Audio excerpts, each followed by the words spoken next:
good afternoon, good evening, and welcome to the AI for Good Global Summit, all year, always online. My name is Ksenia Fontaine from the ITU, the International Telecommunications Union, and I have the privilege of introducing today's webinar on AI safety and ethics for self-driving, introducing the Trolley problem. This episode can be considered as part 2 of the Smart and Safe Mobility track. Now, the ITU is the United Nations Specialized Agency for Information and Communication Technologies, and we are also the organizers of the AI for Good Global Summit alongside X Prize Foundation and in partnership with 36 UN sister agencies, ASEAN, and co-convened with Switzerland. The goal of the summit is to identify the AI applications to advance the Sustainable Development Goals and scale those solutions for global impact. Like the most of the world, the AI for Good Summit has gone digital with a weekly programming allowing us to reach even more people across the globe. And before I introduce today's moderator, let me go over some housekeeping rules. If you wish to ask a question, please use the Q&A tab. The moderator will select and read out the questions to the audience. And we are particularly counting on your participation to create a very engaging discussion. And speaking about interactive, let me make a first challenge for you. Please let us know where you are calling from, which country or which city. Simply use the chat function to communicate and make sure to send your message to all attendees and panelists. And let me do this first. So I'm calling from Geneva.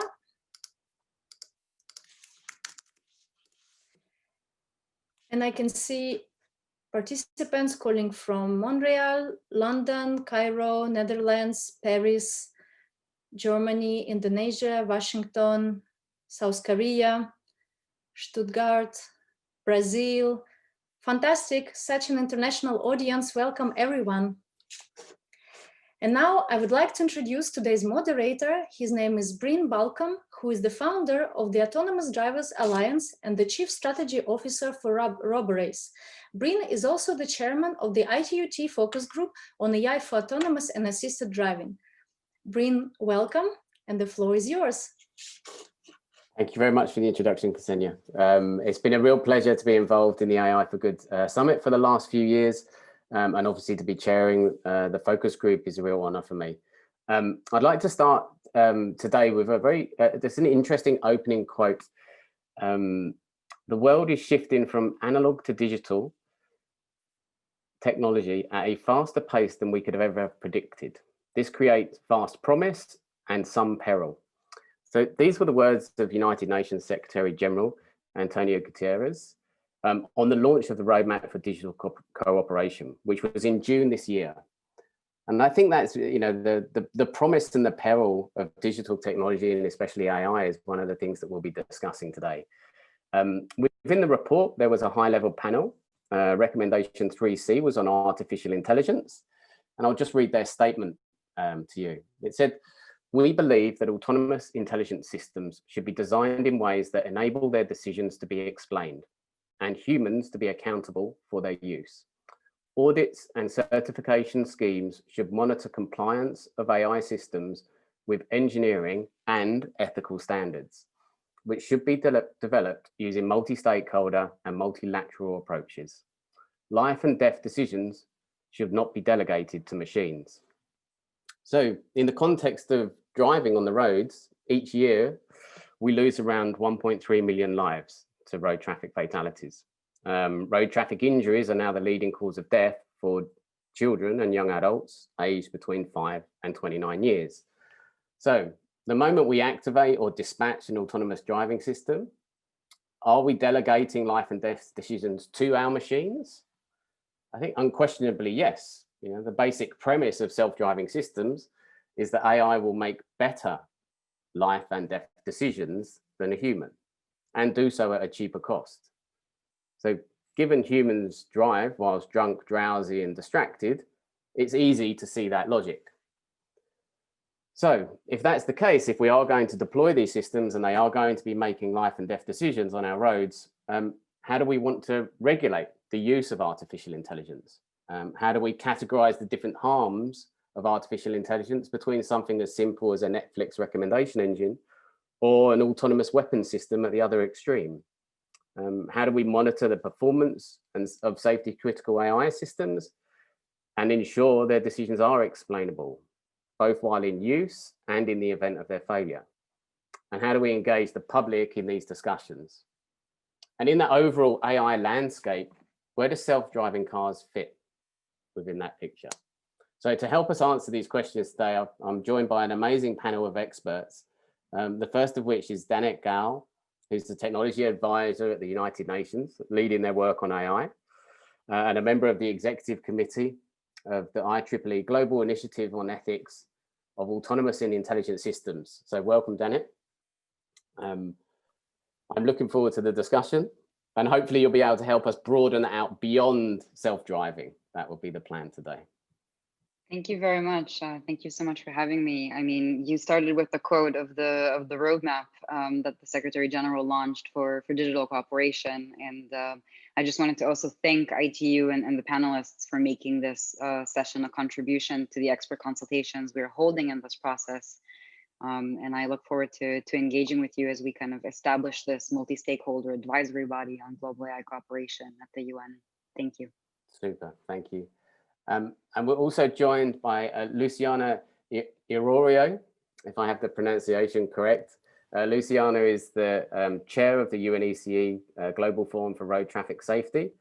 And I like to think as our custodian of the two most important international conventions when it comes to road traffic safety. So welcome, Luciana. Thank you, Bryn, and good afternoon to you and to all the distinguished colleagues. First of all, thank you for allowing me and, of course, the Global Forum for Road Traffic Safety to join the AI for Good ITU Global Summit. Well, as you said, yes, the Global Forum has in its mandate two conventions on road traffic safety, on road traffic, and indeed the core business is the safety on the roads. The issue is that traffic is evolving, and yes, we are dealing now with the automated vehicles, with the automotive technology, which is evolving, and we have to come to terms with what does this mean and what it will mean in road traffic, and especially in traffic environment, which involves also vulnerable road users. So we are interested in the, let's say, the opportunities given by technologies in what artificial intelligence could bring in order to enhance road safety and enhance the safety on the road. But we are also concerned about that because it seems that the focus is too much on the technology and less on the users, what is going to be the traffic environment. And this is a big concern at the, let's say, for us as a custodian of the principles and values embedded in the conventions. So it will be a very interesting debate. Thank you for this occasion. Over to you. Thank you. Yeah, no, thank you very much for making the time, Luciana. I really appreciate that. Next up, we have Tim Dawkins. Tim is the lead of automotive and autonomous mobility at the World Economic Forum, and it's been a pleasure to be working with Tim for the last few months on the Safe Drive initiative. Tim, welcome. And is your cat with you today? The cat has just gone to go sleep in his tree at the moment, so he might pop in later. Yeah, it's a pleasure to be here. Thank you for having me, Bryn. And yeah, as mentioned, I manage safety research for the World Economic Forum across a range of multi-stakeholder projects focused on autonomous vehicles. So I'm really looking forward to taking a step back from that work today and thinking with a wider lens about the ethical implications of some of the things we've been discussing lately. Super, thanks very much, Tim. And now it's my pleasure to introduce Liza Dixon. There's not many people in this world that have invented new words. I think Liza is one of them. She's a researcher on human-machine interaction in automated driving and coined the word autono-washing, brought that into our lexicon, which I understand, Liza, is the gap in the presentation of automation and then the actual system capabilities, somewhat separating hype from reality, effectively. Yeah, that's exactly right. So autono-washing is making something appear to be more autonomous than it really is. But yes, thank you for introducing me, and thank you for the other panelists for being here. Welcome, everyone. I am a PhD candidate researching human-machine interaction in automated driving. My research focuses mainly on the human factors problems associated with vehicle automation, mainly from the driver's perspective. And certainly I'm also interested in this presentation of automation to the future users of the technology, because it really does affect how they interact with it, and it affects their outcomes in their experience. And so I think I really believe that vehicle automation has a tremendous potential for good, but I don't think that this is guaranteed. And I think that it's something that requires really careful implementation and high-level discussion, and thinking about not just cause and effect, but secondary effects and all those things that come down the line. So I look forward to the discussion today. Yeah, no, I really appreciate you joining. And I think, yeah, broadening the discussion is part of the role that we have within the ITU to make sure that we're engaging not only with the technical experts, but also with the public. And that's part of the outreach that we'll be doing in the next year and a bit. So really appreciate you joining today. And then finally, we have Matthias Uhl and Sebastian Krugel, who work on ethics of digitization. They're researchers at the Technical University of Munich. And so they'll be discussing the research they've done around extending the classical trolley problem, ethical dilemmas. And then, towards the end of this session, we'll then be working with them to work through the Molly problem survey and the responses that we've received from a couple of hundred people that have taken part so far. So welcome, Matthias and Sebastian. Yeah, so thank you very much for having us, Bryn.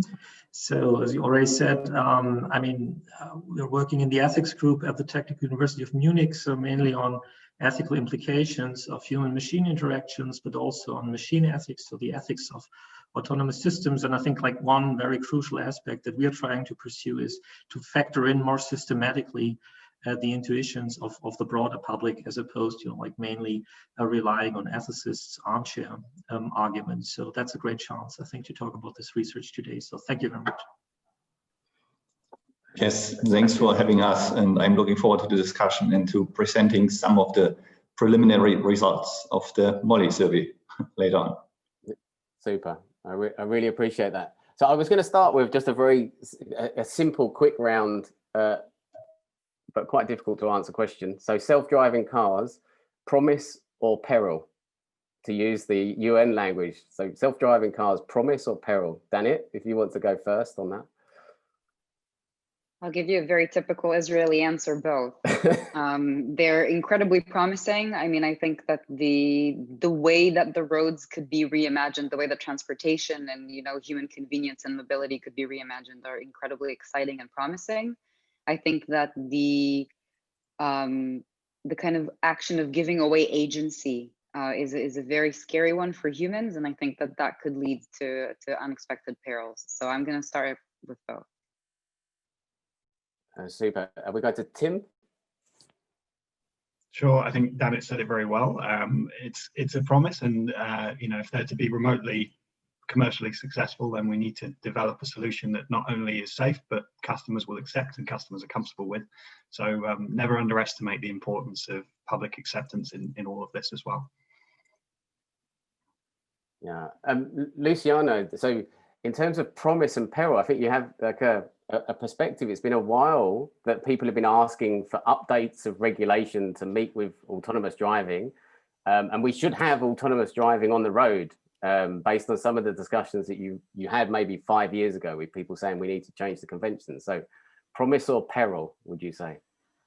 Well, this is a very, very, let's say, interesting question. So I would say, looking at the self-driving cars, I would say they are really, really what will make, let's say, a game changer in traffic. And I think that they will change the way we move. So they are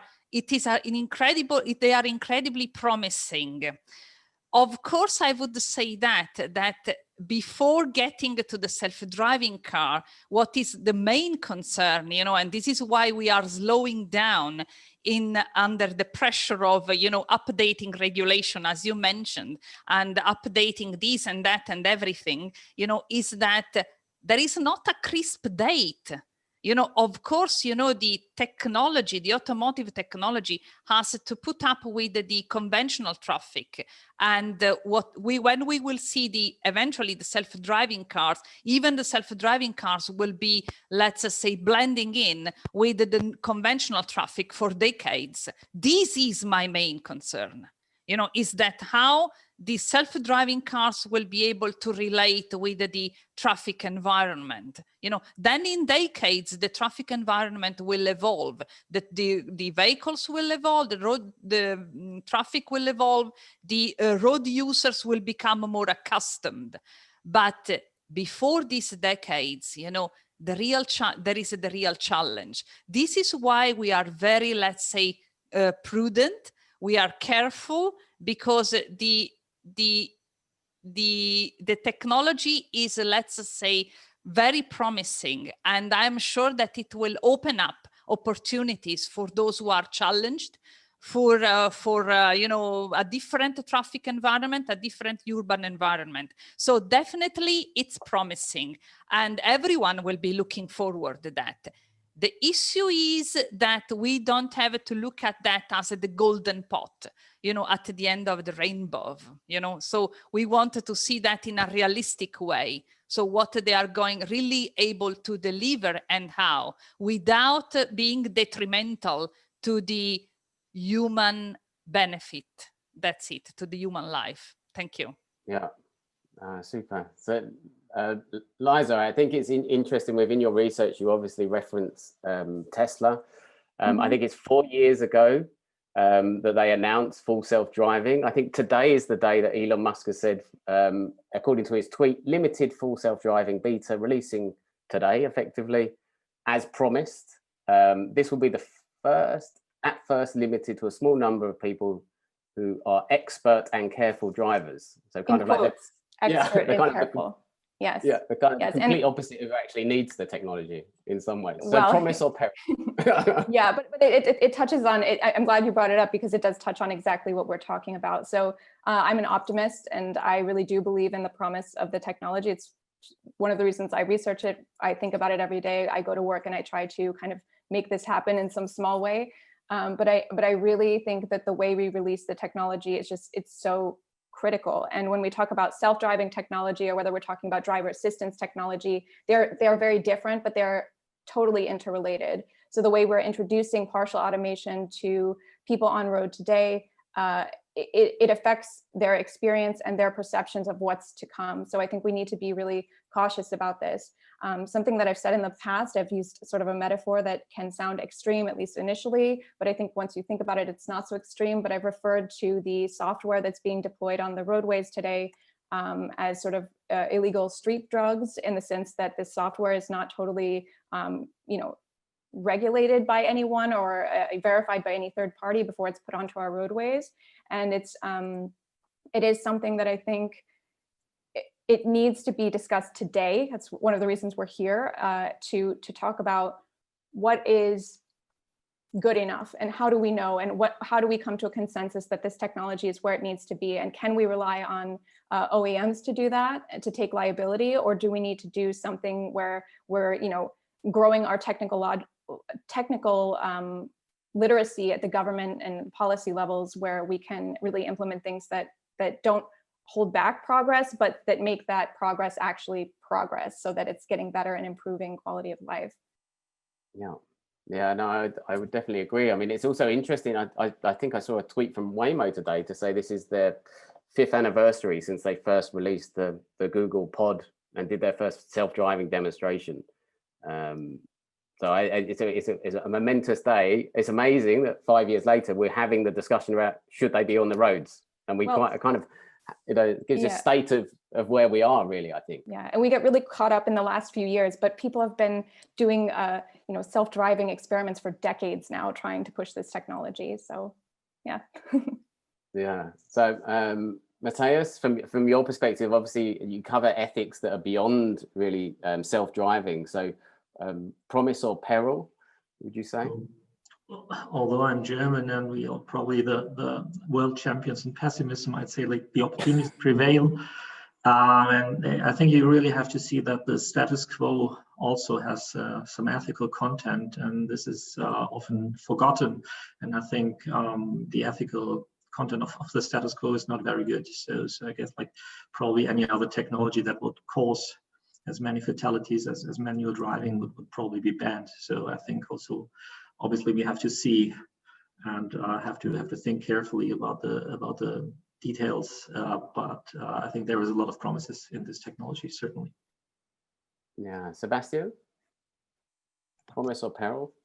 Yeah, for me, it's also a promise, clearly a promise, but I think many things have to be done, and we shouldn't leave the development to engineers only. And those cars interact with humans, with society, and that's why social scientists should be a part of this development, and which algorithms have to be implemented, and which algorithms will be accepted, and which algorithms will be ethically okay for society, for different cultures probably. So that's why it should be left to engineers, and it should be for many different fields of science should be involved in this process, I think. But it's a promise. Yeah, I mean, I would agree. Sebastian, one of the reasons I read out the quote earlier and the extract was, that idea that monitoring compliance of AI systems with engineering and ethical standards, and that's something new. But what I'm also interested in is that really AI regulation will happen outside of industry verticals.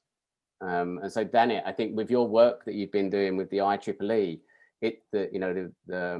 when you look at, say, autonomous and intelligent systems, the focus is a lot broader than just one industry vertical, if I understand correctly. Yeah, absolutely. I was the previous chair, and I'm the vice chair of the only AI standard on safety of autonomous and semi-autonomous systems. And we kind of look at different parts of the automation process, and different scales and different applications. So it's something that is much broader. However, if you look at some other standards like UL 4600, some of them are more kind of specific in depth. So I think it will be an interesting landscape of bringing in those different standards together and understanding where they overlap, how much they cover, where are some gaps. But I think at the end of the day, I fully agree with you. I mean, regulation happens naturally on a national level. That's what governments do, they govern. So if we think about how to take those international standards and kind of make sure that they align and overlap with the national ones and national regulations, I think that would be a significant challenge.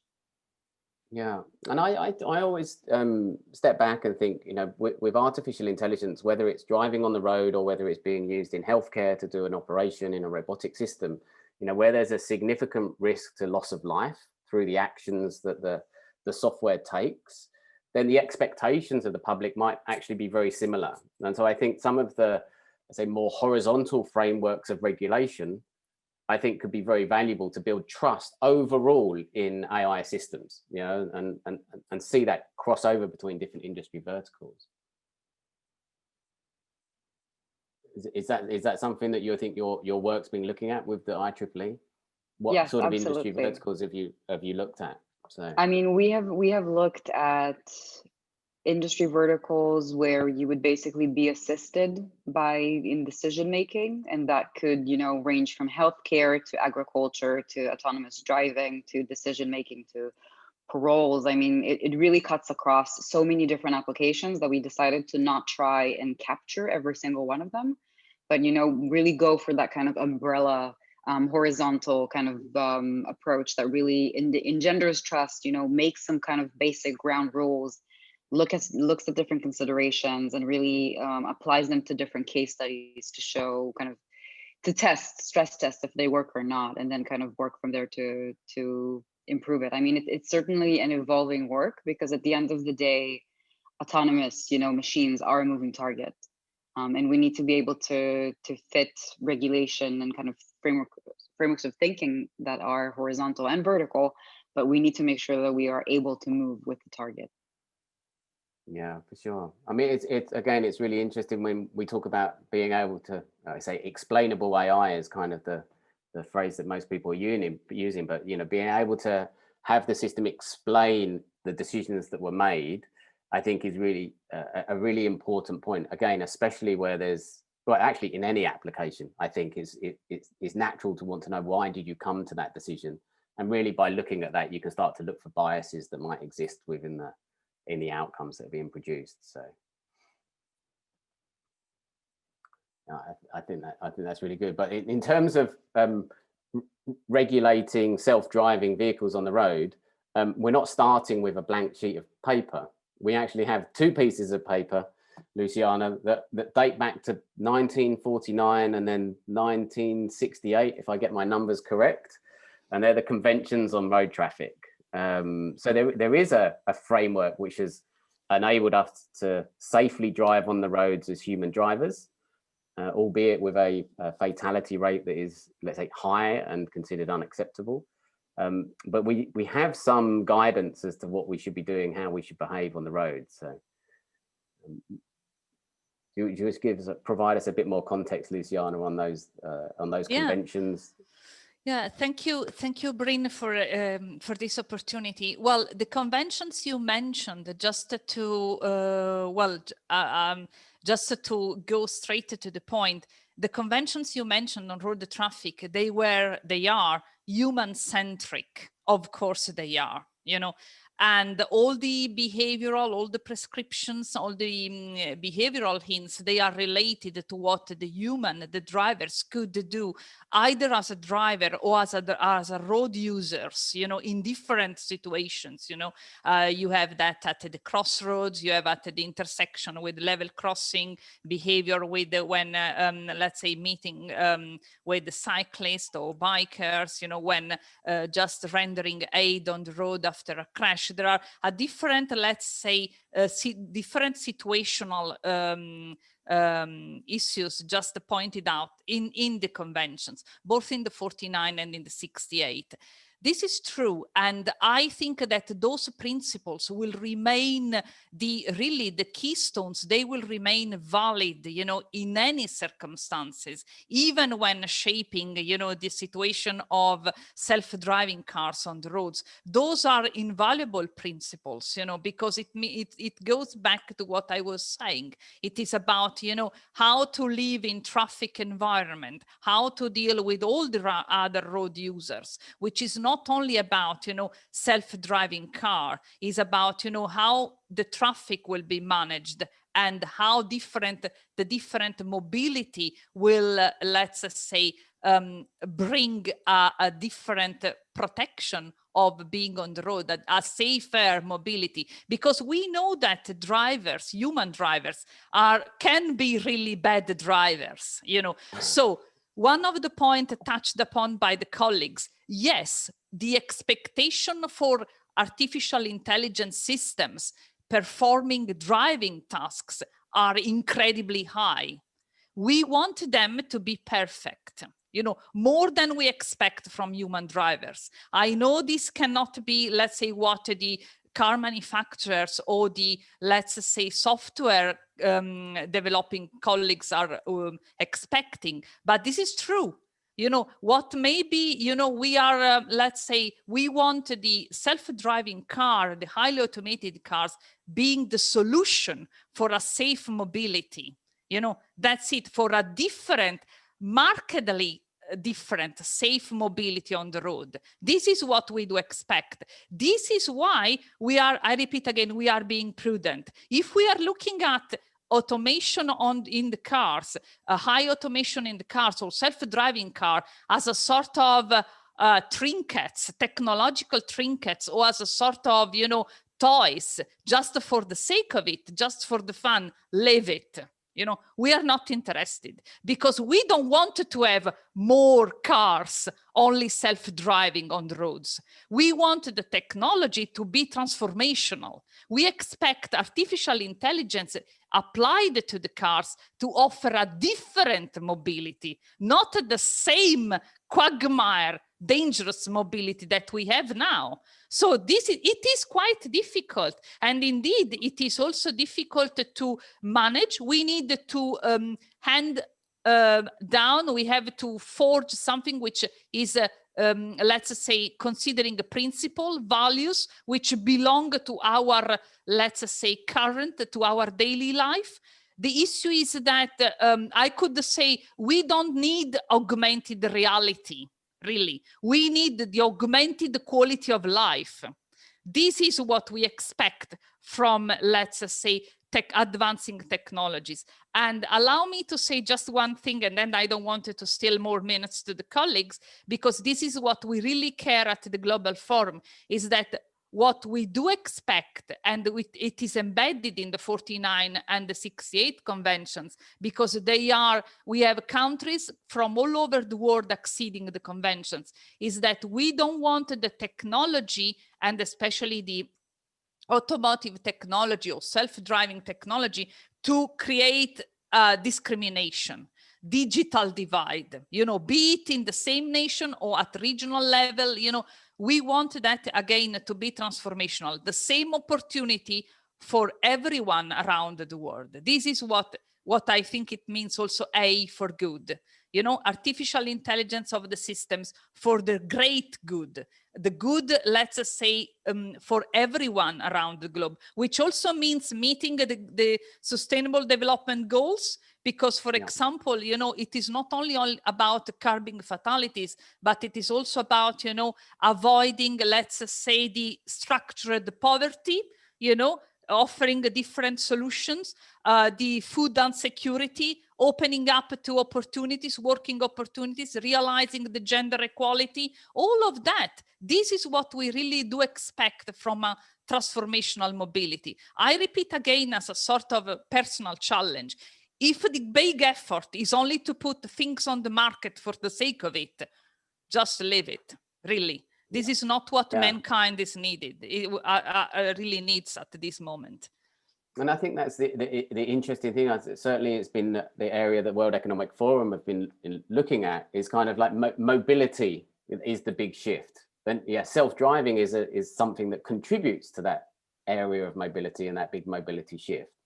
But it's just a contributor to that, and it should be a positive contributor. That's it. That's all I mean. Yeah. I think, Tim, I mean, obviously we've spent some time looking at, say, regulations, safety standards, how, automated vehicles can be brought to the roads.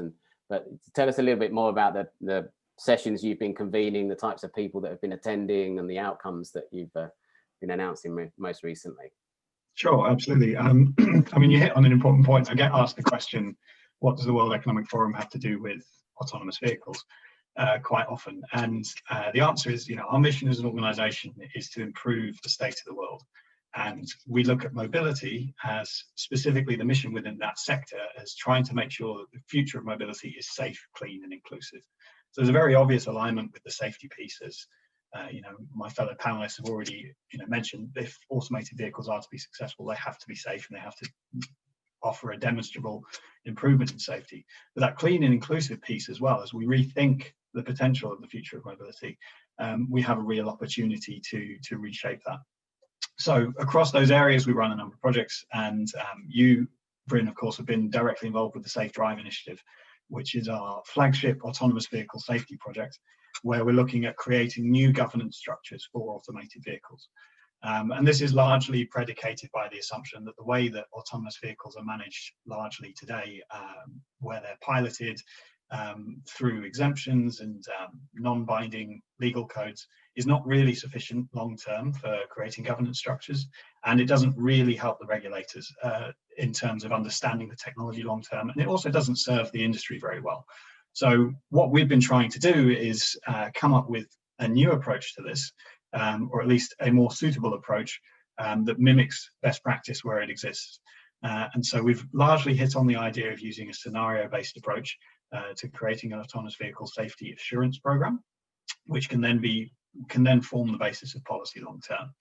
So with partners such as conventional auto manufacturers like Volkswagen and autonomous vehicle companies like Cruise, and then tech providers and solution providers, startups, folks like NVIDIA, DeepInAI, we've got this great, very involved group of experts and contributors who've been helping us build this framework to develop a scenario-based safety assurance program. And we're hoping longer term that a government will pick up the approach that we've come up with, and we'll get to try it out in anger, so to speak, and see how well it translates into policy with real vehicles on the road. So long term, I'm quite optimistic that we're now aligning, at least in terms of getting a consensus among the industry stakeholders on how to define and measure safety. And it's interesting to see that a number of governments as well, whether it's been Germany a few years ago with the Pegasus project, or where the UK is now heading with CertiCav, and the evolutions of their scenario-based research, also Japan, are all kind of aligning on this scenario and behavior is the way that we need to measure and assess the safety of vehicles. So I'm hopeful that soon we'll arrive at more appropriate government structures, and we'll be able to move on from just static legal frameworks and after the fact reporting. Yeah, I mean, I think it was the first meeting, Tim, held earlier this year. Was that? I mean, I seem to remember it was January before COVID hit, so it's kind of blurred all of the timelines completely. February 4th, it's etched in my brain. Yeah, and I seem to remember at the time there were like two reported cases of COVID in California. That was it. It's how times have changed since then. But I remember in the room, it was fascinating because you had representatives from 3 different Californian cities that were there. Each of them feeling that their own city was like a unique environment, like a defined ODD that was kind of different and had different requirements to the others. And that's within one state. I thought that was really fascinating. Yeah, absolutely. And that kind of, those insights are what drove us to the hypothesis that we have, that an autonomous vehicle's safety can only be dictated in the context of its operating environment. So just because you're safe in this city on these streets doesn't mean, you know, if you're safe in San Jose and down in the valley there, if I bring you up to San Francisco where we have fog and cable cars, then you might not know how to deal with those. So even as much as something as simple as going 30 miles could translate your safety case into something very different in a very short amount of time. And you might even have surprise cases to deal with. Excellent. Yeah, I know. What was fascinating to me was that obviously there's a lot of discussion in the US about whether the automated vehicles should be regulated as vehicles or regulated as drivers, with the main distinction being that states are the ones that issue driver licensing. So whereas vehicles are kind of approved, if you like, or governed at the federal level. So obviously, if you can move self-driving technology to be part of the vehicle, then you can get federal regulation, which hopefully means that you can deploy more broadly across all of the states without having to deal with individual differences. But it was interesting to me that even within the state, they felt that there were differences, and actually, you know, the say, is it governors of the cities that you have, or mayors of the cities in the US, but they have a responsibility for their particular citizens and the safety of their particular citizens. And I think that local need is something that keeps coming up every time we talk about ODDs, for example. So yeah, I really appreciate you joining us today, Tim. Liza, obviously your research kind of touched upon, as you were mentioning, ADAS technologies. So the use of really the AI systems or software systems within vehicles to help the human driver, hopefully prevent the human drivers from having accidents. But I think some of your research shows that it really does depend on how you communicate that technology to the public, what their expectations therefore are of how that system is going to perform. And that will then define safety outcomes. Absolutely. So ADAS systems, everything that's on road today is outside of the software companies like Waymo and things, but every consumer production vehicle on road today, the highest level of automation in the vehicle is level 2 partial automation. This means that it requires constant driver supervision. The driver needs to be prepared to take over control at all times. So the driver that knows that this is a supportive system and a cooperative system, an augmentation of their ability and not something that's taking over their role of driving, this is really critical. And it can come down to a point as simple as the name of the system. So AAA just released a study last week about the impact of information on consumer understanding of partial automation, where they gave participants the exact same vehicle system, told one group it was called Autono Drive and told the other group that it was called Drive Assist. And they observed how people interacted with those systems. And in the end, it was quite different.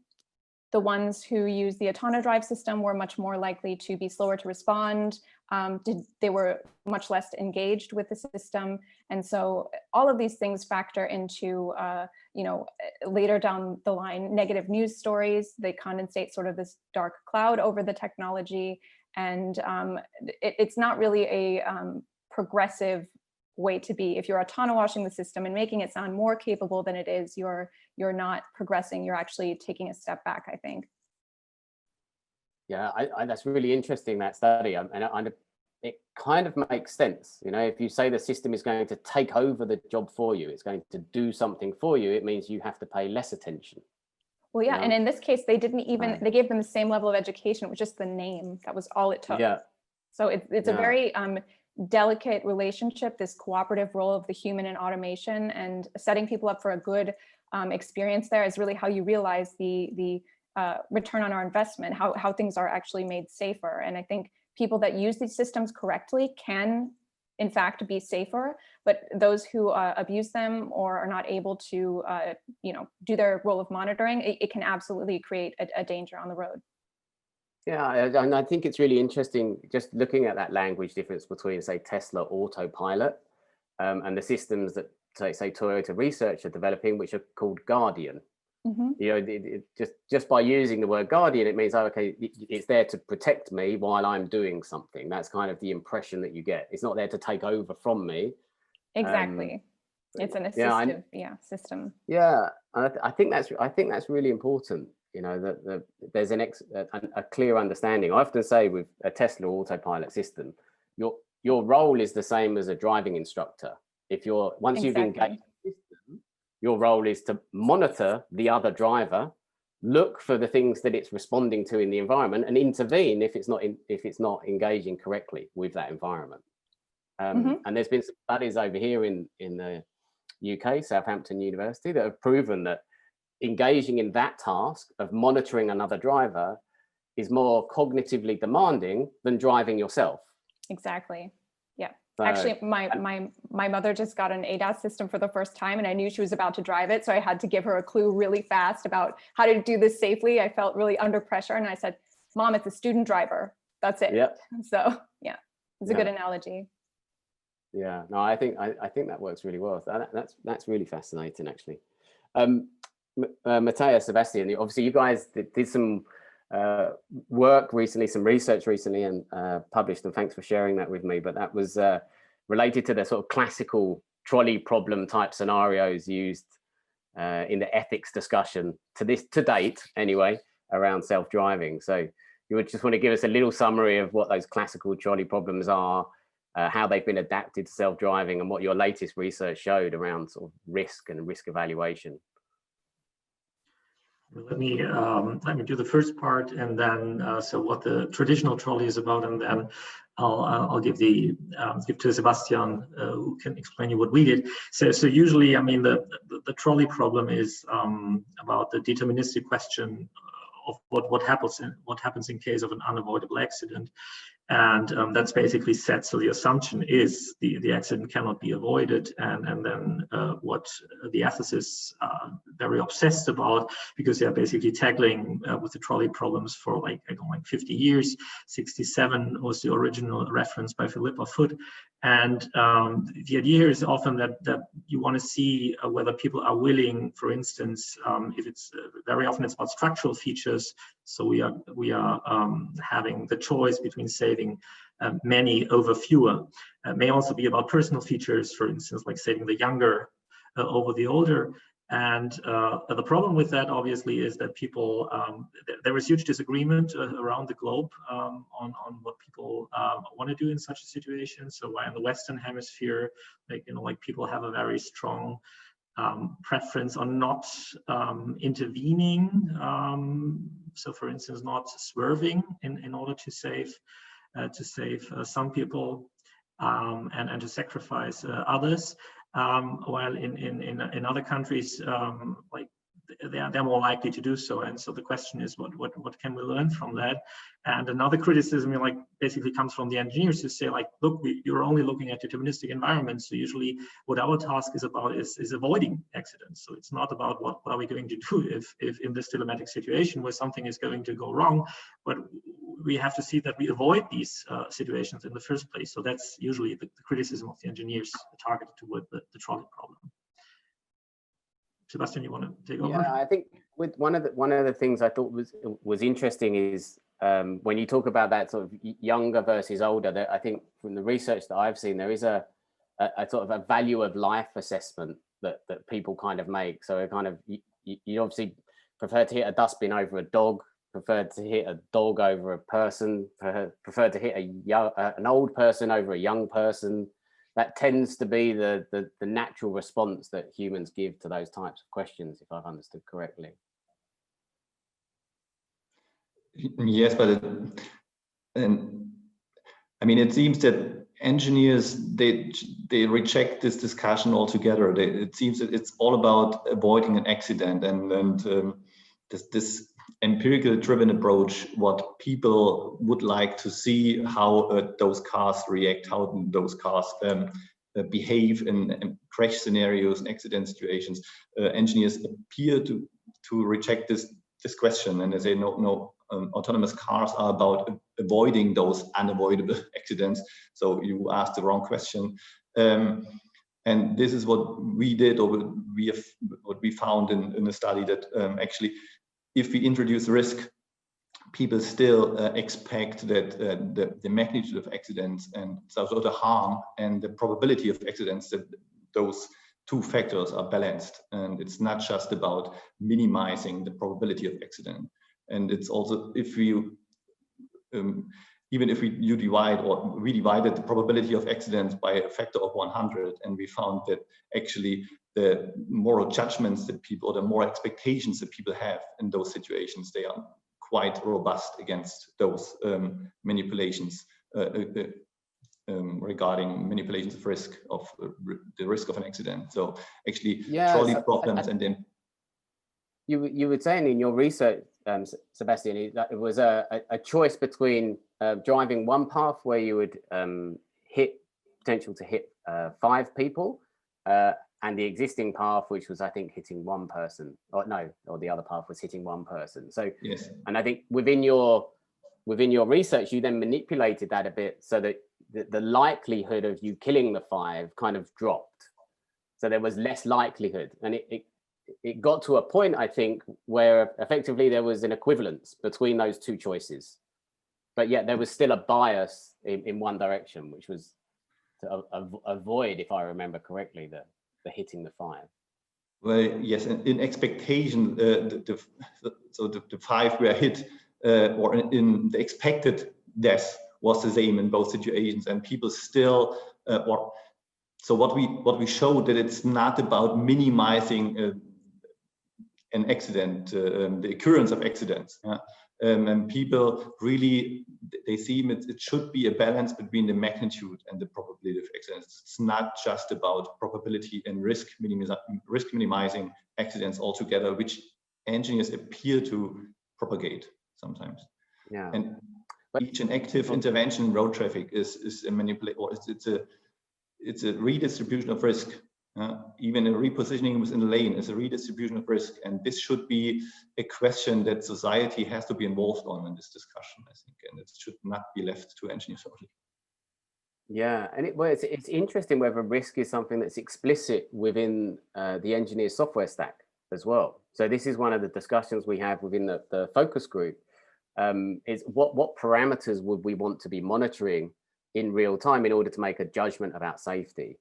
And so some of the things we've looked at are the local world model, if you like, the perception that the system has, you know, where is it in the world, where are all the other objects surrounding it, but then the evaluation of risk that's attached to that environment. And then that's followed by the action that you take within the environment. So it's kind of like the situation, the risk, and then the mitigating action for the risk. And as you say, that's a continual process that we're always engaged with. That's not something that is it's not, with a trolley problem kind of makes people think it's just these one-off incidences that aren't very common. But actually those judgments are things that we make all the time in a continual basis. When it comes to ethics though, I think on the, just stopping on the trolley problem for a little bit, I also read some research about humans and how humans deal with that decision making. And my understanding was that, let's say, we would make ethical decisions when we have enough time. And typically that's above half a second. So somewhere between half a second and 2 seconds.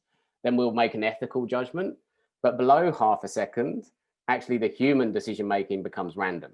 There is no ethical choice. It's just a random choice that we've made. I don't know if you've seen that research.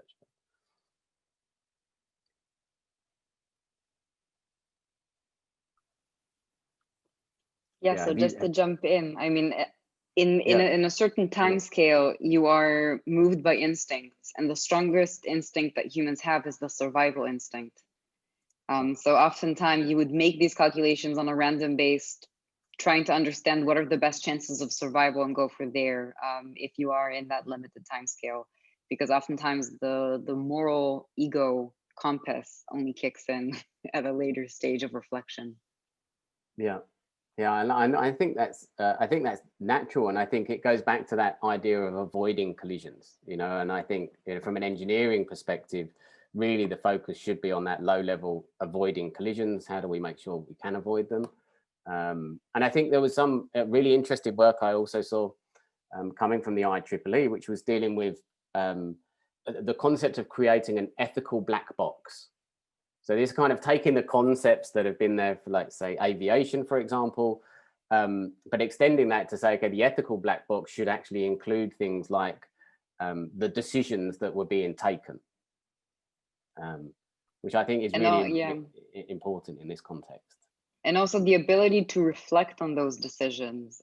So not just to say, I reached point A because I went through B, C, and D, but also I've had these other routes to take, but from a morality point of view, or from you know, an ethical point of view, I decided that this course of action was the most ethical. But I mean, it sounds incredibly promising in theory, but in principle, it becomes a bit more harder to pursue, because we understand that there are different you know, ethical constraints and different ethical approaches, and it really needs to factor in some of the kind of basic human psychology of, you know, self-preservation and protection. And if you care more about this, or if you care more about that, I mean, what happens if we find a system that, you know, caters more to a particular audience, and, you know, someone else drives it and they're not happy with the decision that was made during a collision? To what extent are they actually able to challenge it? To what extent can the machine actually reflect on these ethical decisions and make that in a split second? So, I mean, these are very challenging questions to very promising solutions that would need to, again, you know, move with the target. Yeah, and I think it goes back to that question of explainability. I think that's what, you know, if there has been a collision, if there's been a fatal collision, or if there's been a fatality in an operating theatre, it's the explanation after the fact that actually gives you the, you know, can actually maintain the trust and help build trust and build for a better future. That's really, again, if you look at the airline industry and what they've done is have this process where all of that information about those collisions are shared in order to then, you know, improve safety across the industry for everybody. We're not quite there yet in the sort of in the automotive space. It's still a little bit of a fight for your own territory and trying to claim the land effectively, not so much collaboration as you would as we've seen so far in the airline industry. But how do other sectors compare with, you know, grappling with AI that you've experienced? Is this to me? Yeah. Okay. I mean, I think that some kind of see it as a silver bullet. Some are a bit more humble, you know, saying we don't really understand. We have a lot of different kind of changing factors. If it's the data, if it's the algorithms, how auditing changes that. I mean, I think that a lot of people are trying to grasp their heads around the basic operations of it. But I certainly agree with your observation that we do have this incredible, robust solution for airlines, you know, where you have to report incidents and these incidents are shared, that I think any kind of application of AI, to be very frank with you, would greatly benefit from. Just the ability to share these best practices, to share these lessons learned, to kind of make sure that this experience is out there. We don't have it for anything. I mean, most of the ethical considerations we have are open and are public facing and are kind of held in public consultations. But even within them, you know, we see different initiatives that operate pretty much in a silo. I mean, they don't really share outside of their own constituents, and we need to be able to create almost just an information sharing hub. I mean, I think that is the lowest hanging fruit that no one seems to be kind of trying to pick. That if we would, it would literally save us millions, if not billions of dollars in development, trial and error, liability issues. There is a learning curve that we can help flatten pretty much for the rest of the world. So I mean, I guess that's just one very simple solution that you alluded to that I'm in full agreement with. Yeah, no, that I think makes a lot of sense. I think I've heard calls even within the ITU for something like an AI commons, effectively, where kind of data sets can be shared and they can then be, everyone can learn from those data sets. They become something that's open. And then the results against those are also shared. And it, as you say, it's just to make sure everybody progresses and the technology can be deployed broadly and widely and not create and exacerbate some of the divides that we currently have.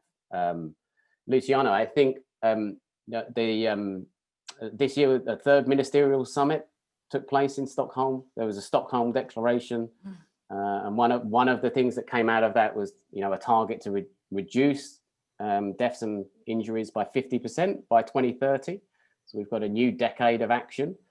But again, if you look at where those fatalities are occurring, that 1.3 million that often gets spoken about, it's not necessarily where the technology is being developed or where it's intended to be deployed. Yeah, and that's exactly so. The issue is that this goes back to what I was saying, the fact that we have to be sure that the most updated and the advanced technology and the artificial intelligence is applied to self-driving cars is going then to be available in order to promote, let's say, the quality of life and the quality of mobility on the roads of the world. This is what we share, and this is what we wanted to assume as a principle at the global forum, which is this safe mobility applied on the roads of the world. But indeed, it is not, let's say, something which does belong to the convention or belongs to the global forum. It is stated, for example, in the Article 27 on the Human Rights Declaration, you know, that progress has to be, let's say, be the key for everyone around the world, you know, for the mankind. So this is something which is rooted everywhere in the UN instruments. But that's the point. So we really hope that in the next decade, the technology is going to make the difference, even though, as you have seen, you have heard me saying, it has to be, we need to shape the appropriate legal framework. You know, technology will be, automotive technology will be valuable only if properly addressed. You know, and I heard the other distinguished speakers before mentioning, for example, the issue of other activities than driving, as we call it at the Global Forum, the issue of being able to perform other activities with driving assistance systems while the system is driving, you know. And as you know very well, because you have been attending our debates, that is a very, let's say, I would say treacherous ground.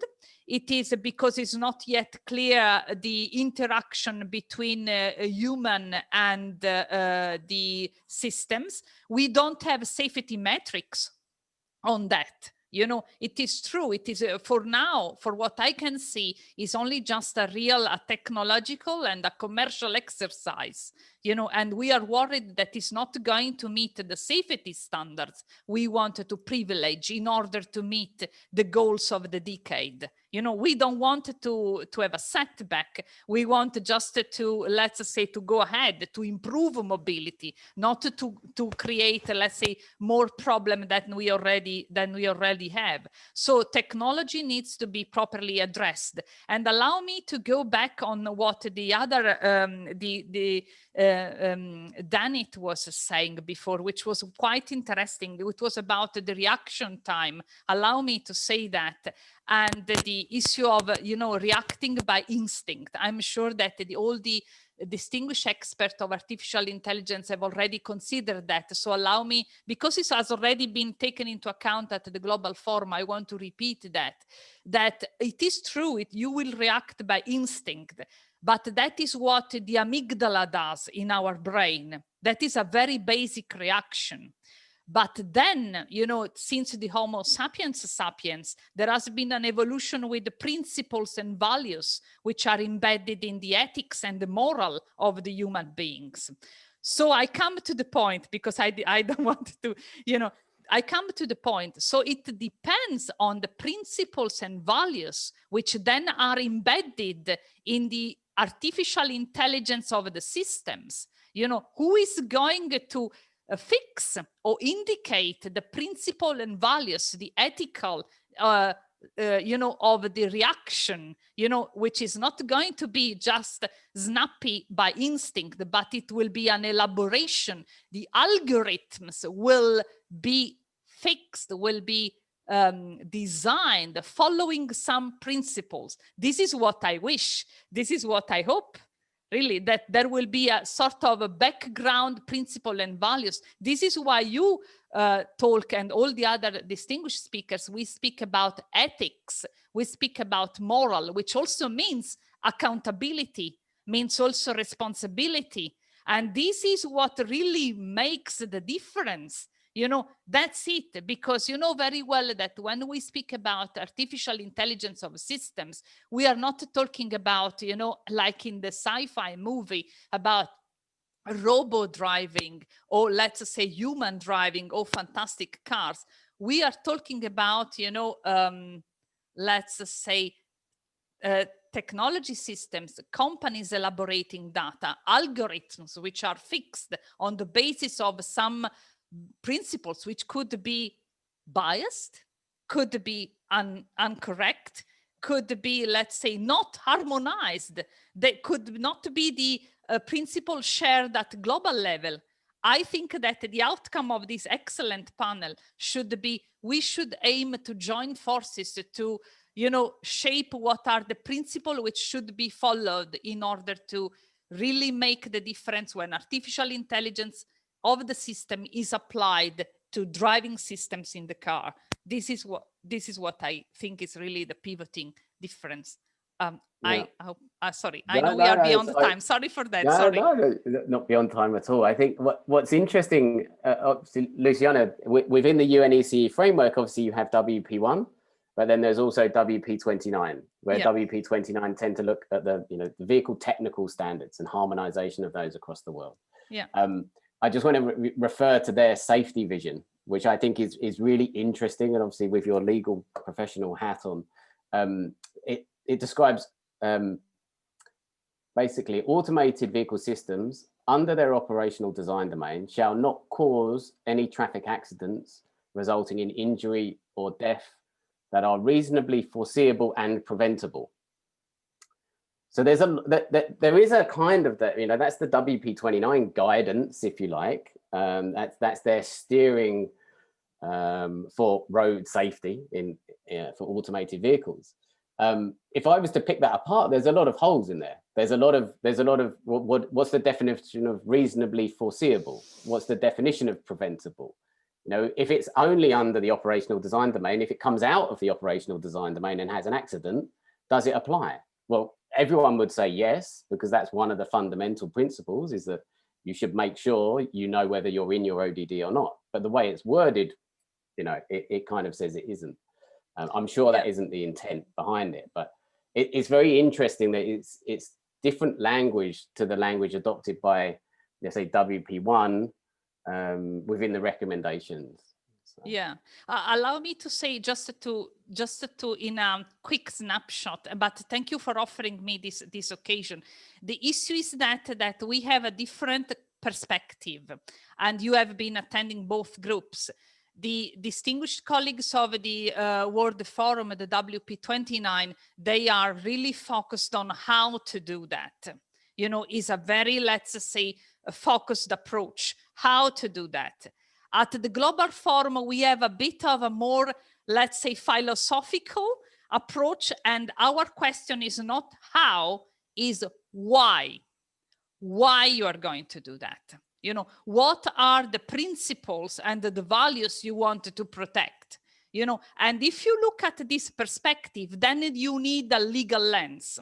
You know, you need to look at that through the principles and values embedded in the convention. And when you use that, you will see that some of the technical wording maybe are not, let's say, so easy to fit in the legal framework. But at the end of the day, what will shape the mobility on the road will be the legal framework, because only the legal framework will build the trust. You know, and with the trust, you will have the social acceptance. And with the social acceptance, the full exercise of applying artificial intelligence in the daily life and also in the transport will have a meaning.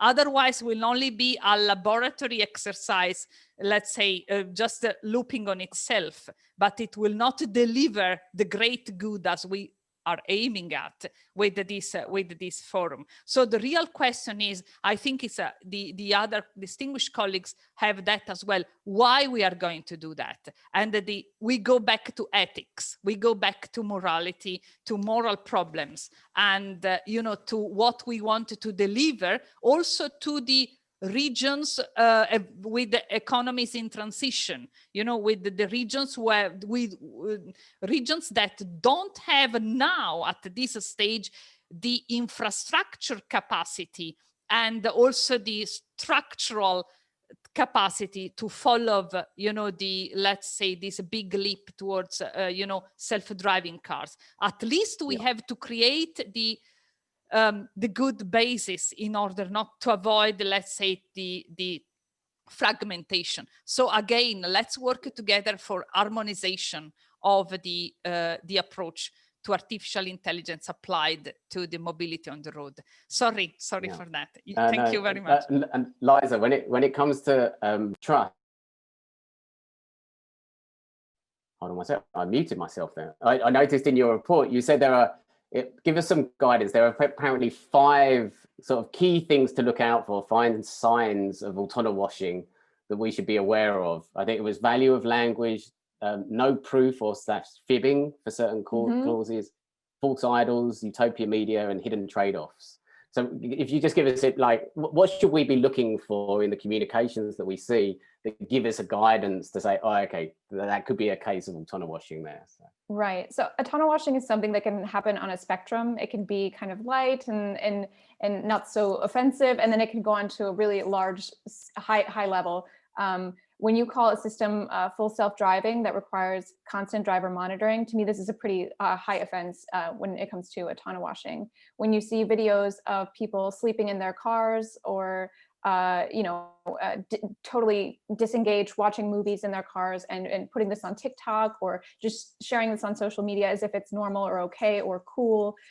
This is kind of like creating sort of an idol and sort of an effect around this technology that is really misguided and actually very dangerous.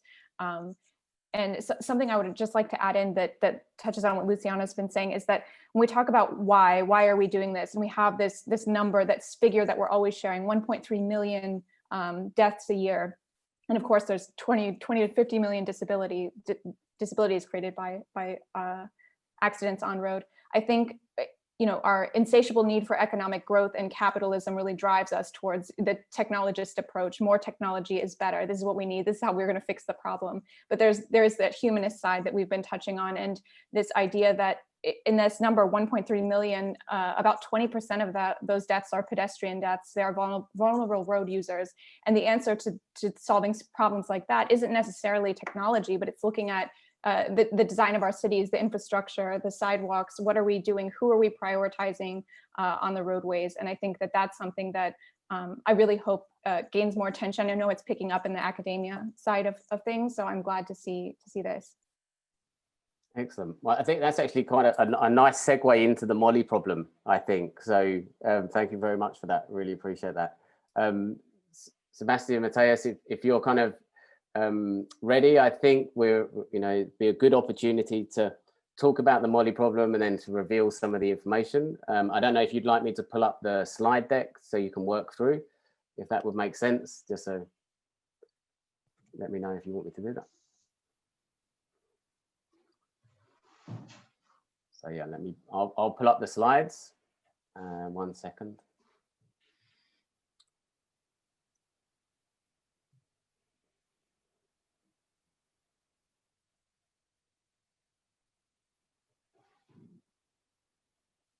Oh, actually, would it be possible for the ITU to share the slides? That would probably work better, I think.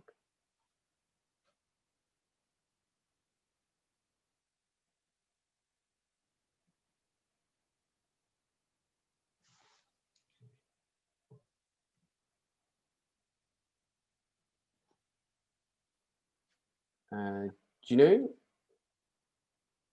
is it possible for you to open up the slides? Perfect. So the Molly problem, just for some background context, is something that we have been discussing within the focus group AI for autonomous and assisted driving. With the kind help of Technical University of Munich, we created a survey just a week ago, so not actually that long. It's been running online. It goes through a series of questions. If you move to the next slide.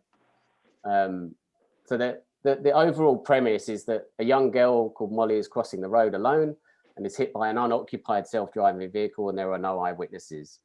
And then the next slide will just indicate what should happen next, basically. What would be our expectation? And I think what we've then got into is a series of questions to try and elicit what we think is then the public's response, the public's interest in knowing certain pieces of information. So it really goes back to that explainability. What would we expect from an explainability perspective? So the first question we asked, I think on the next page, if you flick to the next page, was should the AI be aware of the collision? So I've not heard the responses to this. I kept it all fresh. So Matthias and Sebastian, I'll let you actually reveal some of the information as we go through. So what sort of responses have we received around this topic? Just a quick note. So far we have roughly about 300 respondents to the survey, and then the mean age was 40 years old, and we have more males than females, 70% males, 25 females, roughly. And actually most of our sample is very excited about AVs, and they are not so fearful actually about the future of AVs. And they are very willing to travel in AVs if AVs are autonomous vehicles are available. And so then once we presented the Molly problem to them and asked those questions, and actually the overwhelming majority, I guess, thinks that the software should be able to recall much of the information that we ask. So here, should the self-driving software be aware of the collision? 97% said yes, and only 1% said no, and not sure, were only 2%. And so we have very high percentages on the yes side, actually, in almost all the questions that we ask. So excellent. If we work through them one by one. Yes. Yeah, that so would be great. So the next question. If you move to the next slide. Yeah. And yes, and again, 97% of the respondents of the 300 people said that the self-driving software should indicate a hazard to other drivers. Yeah, and we weren't specific around what that indication could be. That could be anything from the hazard lights, warning lights, to vehicle-to-vehicle communication or other sorts of indications. But Yes. And then the next question. So the alerting the emergency services. Again, 94%, 94 said this should be done by the self-driving software, and only 5% were not sure whether it should be done. Yeah, okay. Which is maybe understandable depending on the context of which you should call the emergency services, whether the accident has been severe enough to warrant that, maybe. It'll be interesting to speak to some of these respondents. I know we're going to be doing a more detailed study in the future with yourselves. And then the next question about the response. Oh, actually, so that's before we go into the data. What's really interesting for me is those first three questions really relate back to the Convention on Road Traffic that Luciana's kind of the guardian of, if you like, and they really relate to Article 31, which is the behaviour in the case of accident. And what we're really saying is that 97 to 94% of people agree that what's written in that convention back in 1968 that applied to humans should also then apply to autonomous driving. So, and we weren't specific around that when we launched the survey. So that's really interesting for me. Exactly. And then we went on to, yeah, carry on. Exactly. And then the self-driving software should be aware of the collision and should stop at the collision site. It should indicate a hazard, and it should alert emergency services, just like a human driver. Yeah. So that's fascinating. And then we asked some more questions now, which delve into the, let's say, more the explainability side. Once you've been able to detect you've had a collision, what information should you be able to store and recall? And so we had a number of points in there. The first was sort of time to collision. It's a clear 99% think that the time of the collision should be recalled by the software. Yeah, so which is, yeah, okay, well, which is fascinating actually. And then the location of the collision? 99%. Wow, okay. Yeah. And then after location, I think if you move to the next slide, we had the vehicle's speed at the point of collision. So this is going into more detail around what type of collision it was, and might provide an indication to how severe the collision was. So yes, the software should recall the speed at the collision. 98% think that is the case. And on the next slide, it's about whether the risk. Yeah. When the risk was identified, when the risk of a collision was identified, it was 93% think this should be recalled. Yeah. And what we were really talking about there was the risk that the collision may happen. And I think that's, we were very specific about that and differentiating that from the next questions that follow on. So if you move to the next question on the next slide.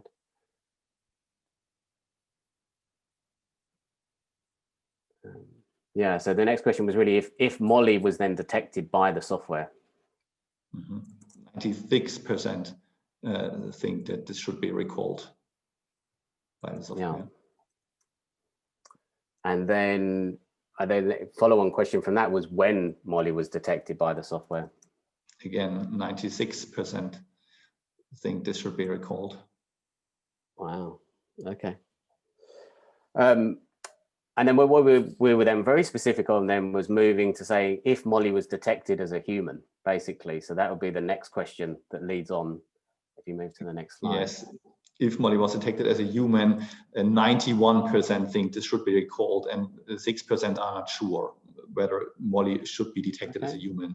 And it's a similar answer for the next slide as when the time when Molly was detected as a human. It's 90% think yes, and 7% are not sure here, and the remaining say no. Okay. Yeah, that's really interesting. I mean, if you look at the Elaine Herzberg fatality, the accident analysis done by NTSB, at no point was Elaine Herzberg classified as a human. Classified as a vehicle, other object, bicycle. You may assume that a bicycle then has a human on there, but there was no specific indication that it was actually a human. So I think that's quite interesting, and I can understand why some people maybe say not sure in that regard. And then we had some other questions, I think. which was about the action, mitigating action. So whether it was taken, action was taken. Yeah, whether it was taken, it's 98% think it should recall whether mitigating action was taken to avoid the collision. And then 97% on the next slide, when the action was taken. Yeah. And the last information here, the next slide, is what mitigating action. It's 96% think all of this should be recalled. And it's interesting that the next two questions actually are very interesting. Yeah, so we then kind of expanded that out, I think. So we're saying, yeah, should the self-driving system be allowed to drive if it's unable to recall some of this information? So, and here 73% think no, or they stated no. So 73% of the respondents said that even though they are very excited about the future of AVs, they said that the autonomous vehicle should not be allowed to be on the road if it cannot recall this information we just asked. And only 12% said yes, it can go or can be allowed to drive even if it's unable to recall information. And 15% are not sure, but it's, again, a great majority, 73% think should not be allowed to be on the road. And I think that's really interesting because we're asking about whether the data can be recalled in the event of a collision. That doesn't prevent the vehicle being on the road and avoiding the collision in the first place. It's just, should it be allowed? Should there be a requirement that the data is recorded if there are collisions? If 73% are saying no, it shouldn't, kind of gives you an indication of how valuable they think that explainability point is, I think. So I think that's a really interesting finding for me. I assume the 12% are sort of techno-optimists who think there aren't going to be any collisions, so therefore it should be fine anyway. And then the final question was really a variation of that Molly problem, which was more moving towards sort of near-miss incidents and whether, say, the similar type of data should be recalled for near-miss incidents. And even in this case, 88%, the great majority, think that the self-driving software should recall the information even in those near-miss scenarios. And only 7% think no, it's not necessary, and 5% are not sure. So it's 88% who think this should be able. It should be able to recall the information even in near-miss scenarios. Yeah, that has major implications for the regulations as they exist today. So currently there's no system out there that can detect near misses. There's no regulation that requires it. Things that are related to the, say, event data recorders that have been mandated typically relate to collisions only. And in that sense, they relate to severe collisions, which would cause, say, something like a non-reversible restraint system to be deployed. So an airbag system, for example, to be deployed. So in the case of the Molly problem, the EDR serves no value because it wouldn't actually detect the collision in the first place with the child. In the case of near misses, the EDR plays no role as well. What's also interesting is that within WP29, there's a DSSAD, so it's a recording device for automated driving. It has been described as a black box, and I think Liza will probably have some views as to whether that's somewhat moving into autonomous territory. Basically, the black box recorder, as it's being described for the automated driving system, will just record who was driving at a given time. So it will indicate whether the human was in control of the vehicle, whether the ADS was in control of the vehicle, or whether the ADS had requested that the human take control. It doesn't indicate, and it will do that on with a timestamp basis, but it doesn't indicate where the vehicle was. So going back to that question about the collision, there's nothing in the data that would be recorded on that the DSSAD device that would indicate where that vehicle had been involved in that collision at that time, or even in that area at that time. So there's some, this is really valuable work that we'll take back into the focus group. So I really appreciate you running that survey. It'll be interesting to get the views of any of the panelists that just want to chip in. Just on your comments, I mean, obviously that's the first time we've heard those results. Is there anything in there that stands out to you that you'd like to bring up?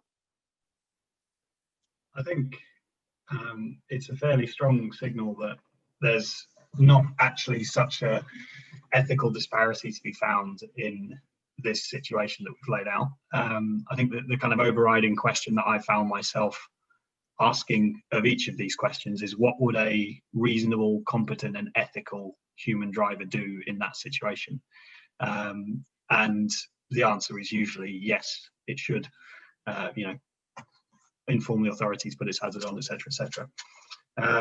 I think the question about the near miss starts to get very interesting, and that points to a very real gap that we need to resolve, not just for, you know, in the interests of governance and improving the technology, but also to ensure that people are comfortable that we are sharing progress and trying to avoid these near misses going forwards.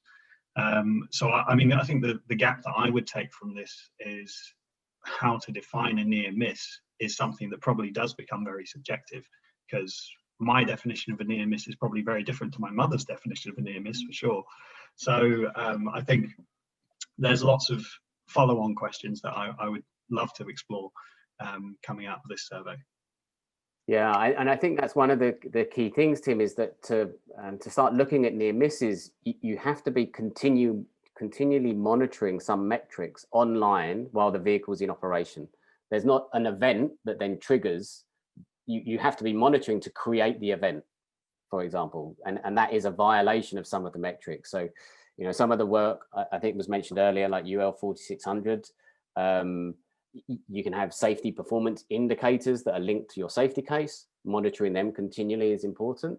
But then there are some others, I think, that are now more universal, that will apply in different countries and across the world, I think. So there's a lot of work going on metrics at the moment.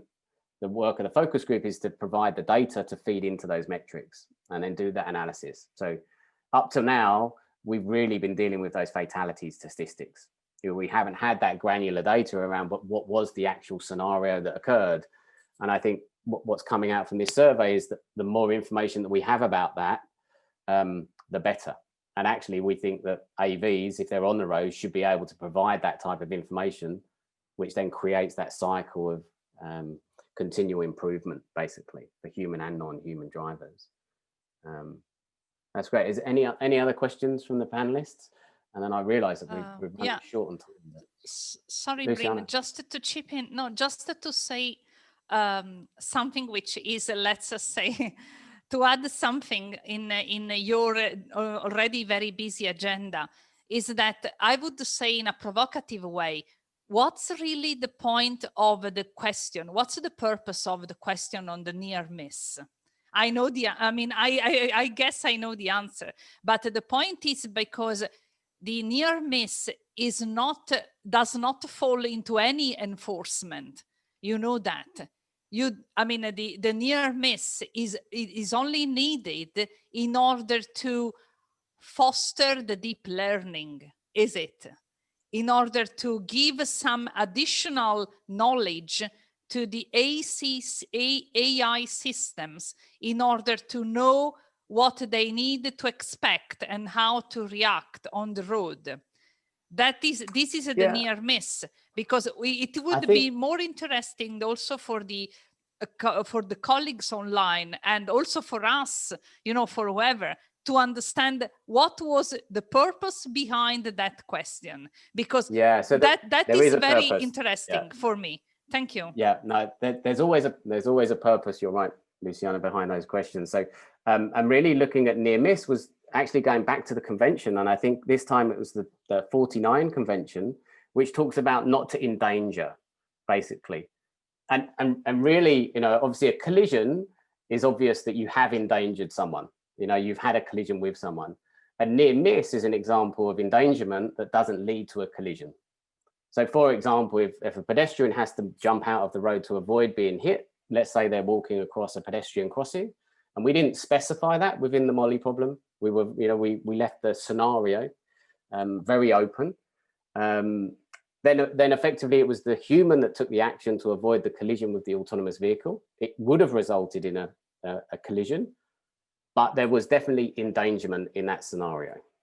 And that's what we're trying to capture. And again, I think it goes back to that convention and the expectations, you know, humans' expectations that we don't endanger other road users and that we're accepting of other people's faults on the road as well and make mitigating actions for those, you know. But you're right, it's not a, beyond the convention, there aren't regulations that define near miss at the moment or penalties for near miss.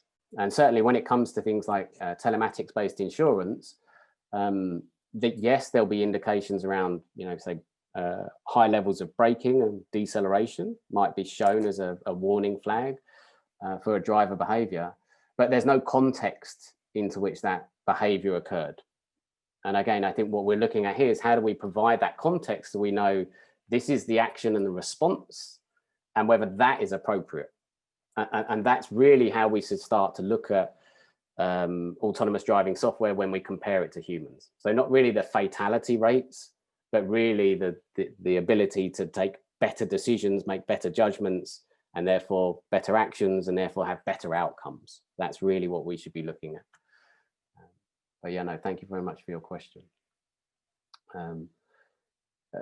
Ksenia, I realize we've just hit the time limit on the panel. I mean, it's been such an engaging discussion, and I really apologize. I haven't had time to go through any of the Q&A.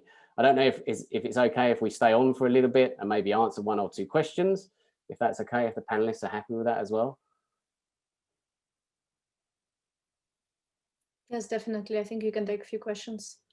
Yeah, are there any, I haven't had a chance to look through, are there any that you've looked at that you think stand out that you could pose to us in the panel?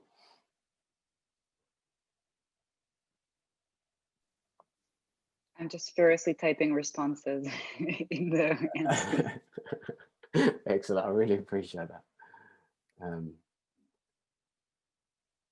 I think there looks like some really interesting questions in there.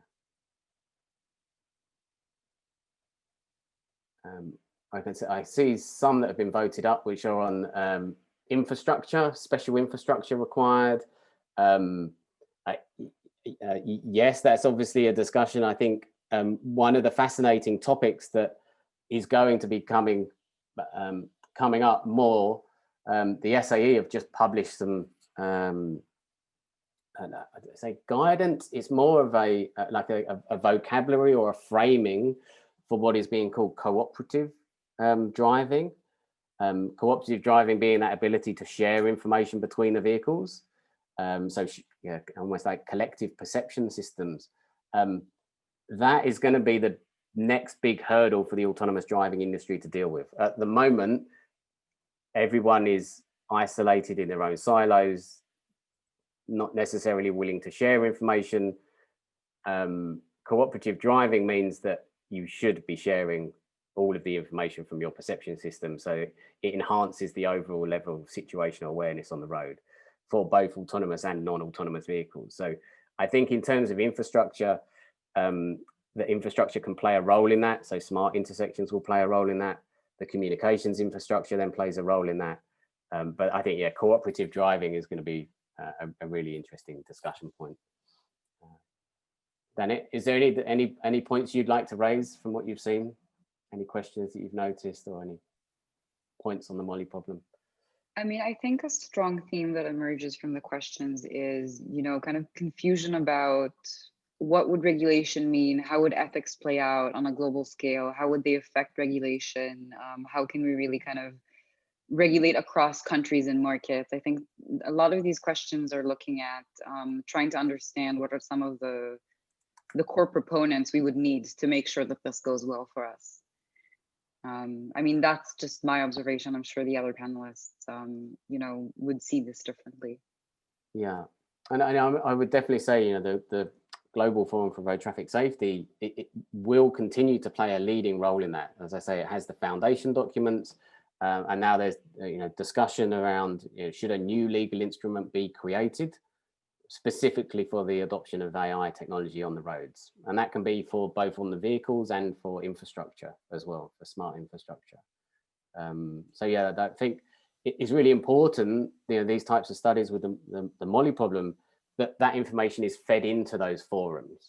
And I think the public's view in shaping the debate, which really affects them, is really important. So we'll certainly be sharing these results with a number of agencies across the board, including with UNICEF. Actually, we had a fantastic discussion with them last week, who have just released some their publication around AI for child safety, basically. And the UNESCO. Yeah. Sorry, Bryn, and the UNESCO, which is yeah. also, UNESCO does work on AI ethics, on trying to to find a standard making kind of, a standardized body for AI ethics. So I mean, all across the UN, there have been some really incredible developments. And we have to optimize that, because for what I've seen from the question and answers, and I thank really all our followers, I would say, there is a huge attention on the ethics, values, and principles which are going to be considered as, let's say, the bedrock of the algorithms.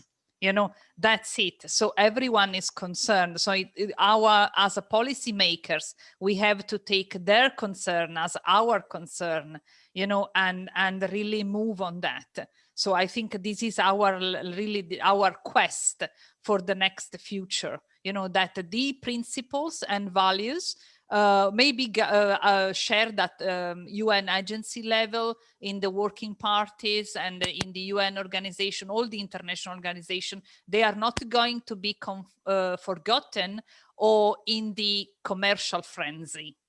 This is my let's say, my conclusion. Thank you, Bryn. Excellent. And thank you to the thank you.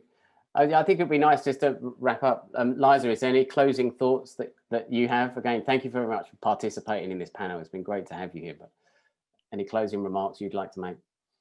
Yeah, actually, I think a lot of them have been touched on already. Tim said a few things about the Mali problem, and Luciana as well. And yeah, I think when it comes to a lot of these questions, we make some assumptions about how we're answering them, of course, and the environment that's happening. For example, the near miss scenario. This is something that, if you're really operating where every car on the road is level 4. I mean, if you're all about data, you might say, well, then we don't need to know about the near miss because everything's so interconnected and so, working so well, maybe. And this is, many, many, many, many, many years away.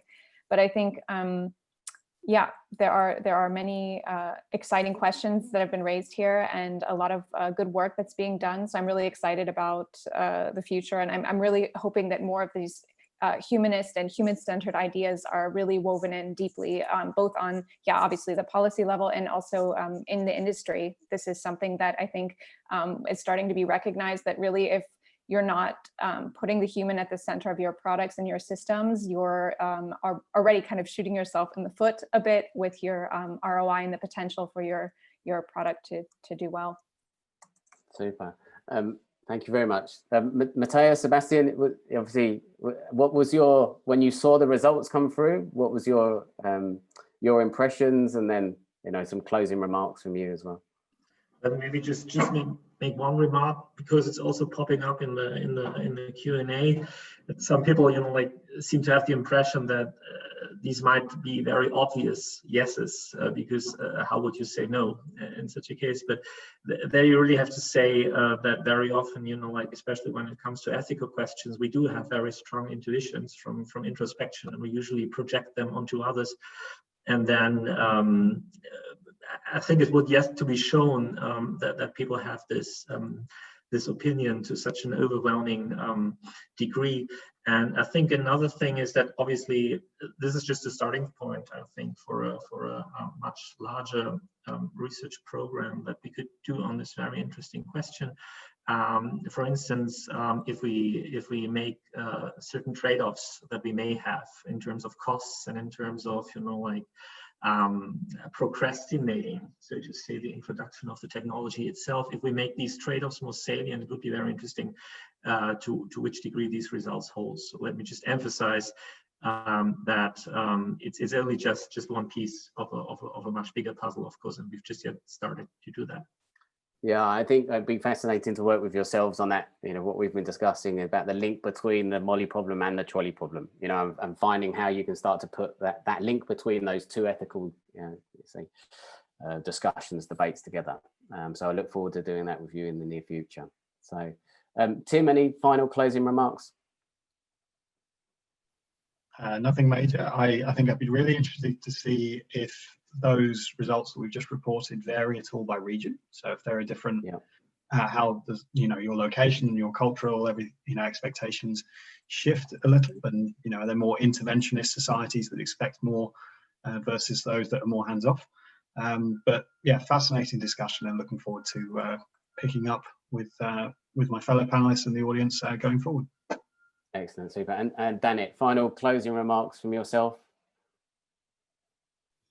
I mean, from the kind of the UN process on the global advisory body on AI, I mean, this has been incredibly useful. This is the kind of feedback that, would really kind of serve to guide all of these discussions going forward. And I mean, I certainly invite everyone to join. This has a lot of room. We have a lot of room for that discussion, and we really need it. I mean, just to echo what all the other panelists said, there is a lot of work that we still need to do, and there will be a lot of discussion and, agreements and disagreements, but we need to make sure that we're doing this in an open, transparent, and inclusive way, so that everyone, kind of going back to your point, could benefit from, sharing that information, and, lessons learned, best practices. So just saying, this was a wonderful panel. Thank you so much for your contribution and for joining, and we sincerely look forward to interacting with all of you. No, I really appreciate that. Ksenia, I had one thought, which was around the chat and the questions. If it's possible to get an export of those after the event, and then I think it would be really useful for us. I'll be happy to go through those, particularly introduce them at the focus group level, and then provide some public responses to those, because I think there's some really interesting questions we just haven't had time to answer today. So that would be great if you could arrange that. And again, thank you to the ITU and the AI for Good Summit for hosting us today. It's been a pleasure. Thank you very much, Bryn, and thank you all the panelists for the great discussion. And the recording of the session will be available on our website. And of course, we'll share the Q&A report so you could take a look on it. And for those who are interested in the topic, we invite you to check out the work of the ITU focus group on AI for autonomous and assisted driving. And you will find the link to this group right now in the chat. And last and not least, we invite you to follow some of the upcoming AI for Good sessions this week. So tomorrow we have the release of the next episode of the Artistic Intelligence, the Experience Economy with Mia Wolf. On Thursday, we invite you to join us for another Artistic Intelligence experience with the human collaboration with an AI musician. And finally, next week, we have another AI for Good webinar on ethical AI for good. How can your government achieve it, organized in partnership with Capgemini? So I would like to thank once again all our panelists, but also participants, and of course our partners and sponsors, and Switzerland, our co-convener, for your continuing support. Thank you everyone, and we hope to see you very soon.